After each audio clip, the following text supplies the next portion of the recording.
L'Algérie a-t-elle besoin, selon vous, d'une nouvelle constitution? Oui, le président y est allé par étapes, mais puis on est allé crescendo jusqu'au couvercle, le sommet, qu'est la Constitution, maintenant qui absorbe tout ça, et qui fait de l'Algérie un vrai pays démocratique. Mais je pense que le président Bouteflika restera dans les annales et dans l'histoire de ce pays-là, et dans l'histoire de la région et de la sous-région, pour être le premier à avoir mis fin à quoi? Des discussions qui ont duré depuis les années 30 du siècle passé. Il y a ça. Il y a ensuite le fait que le président de la République a plus que conforté les libertés individuelles et collectives. Plus que ça.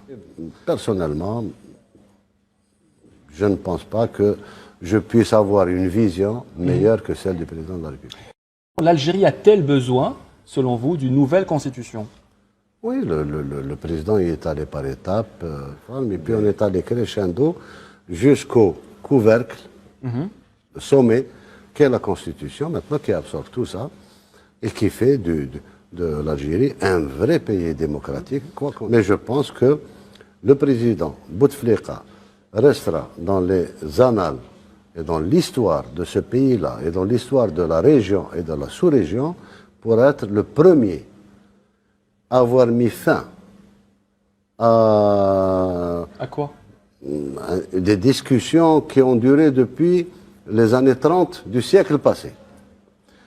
Il y a ça. Il y a ensuite le fait que le président de la République a plus que conforté les libertés individuelles et collectives. Plus que ça. Personnellement, je ne pense pas que je puisse avoir une vision meilleure que celle du président de la République.